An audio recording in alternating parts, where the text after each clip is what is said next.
Can you guys hear me? Okay.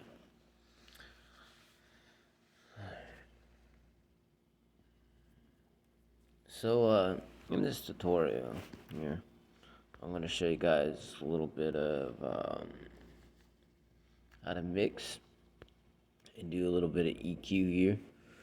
I know a lot of you guys probably asked like how I make things so clear.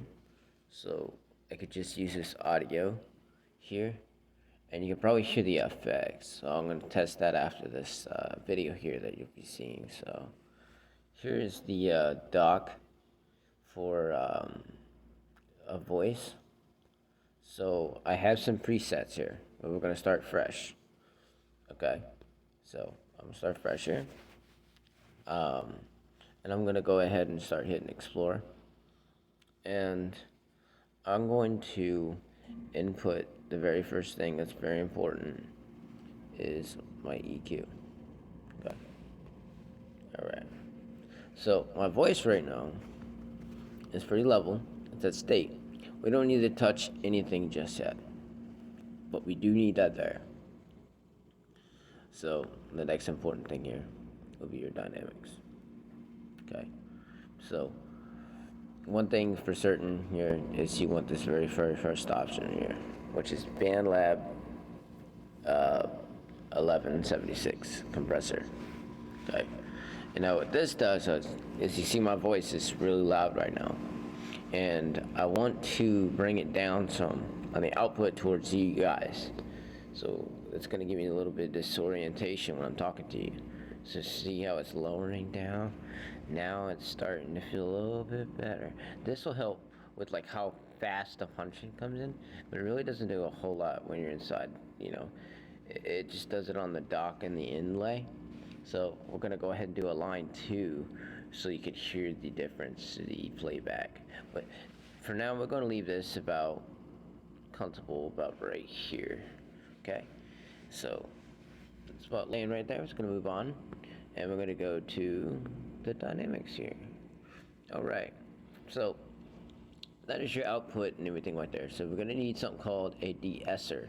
So you hear my S, and I'll put that on there, right? Look at that. See what that does there? Take some of that out. It helps dampen it.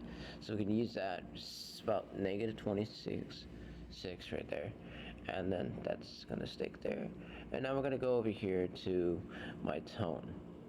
Okay. Now, I used to use the multi-filter, but this has now got a new update, which allows you guys to use what we call an EQ Easy. It's sort of like the first one here. But what's different here is it's all to do with your frequencies.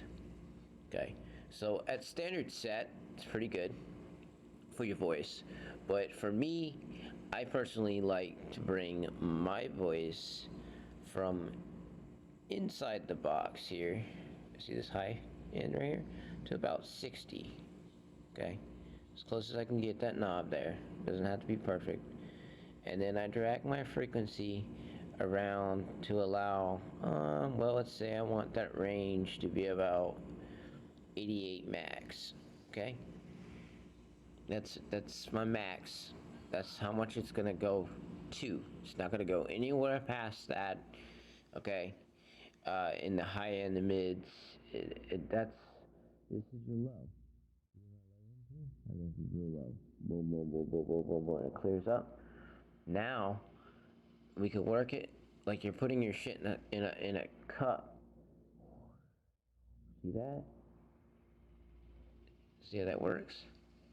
Alright, so I want to drag it to where my voice is just comfortable. And it looks like the 10, that's just fine, you know? But that's maxing out. So let's drag it down a little bit to about 8,000. So where we just started to hear the change. Hear the change? Okay, so that's when we stop. It's right there. That's where it's narrowing at. So what we're going to do over here is get to the notch sequence. Now you can add this tool here to start shelving your layers, or hit this notch button here and See the frequency here now? Now the frequency can move anywhere you want. Back down to 88. Now you're back in the clear. So there's your lesson there. Sorry about her coughing, but there's her lesson. Your lesson there for frequencies. Basically, this will help everybody understand how sounds work, how they come in, and how you can change the way it sounds coming back to you. So we're gonna give this a little try here on this line. So. And this example here, you hear me clear. See how that works there? Okay, so here is the and this example here, you hear me clear. Clear as day, right? So that will help you out, and this will separate from all the instruments. So stay tuned for another episode, and we'll show you how to mix them in with your instruments.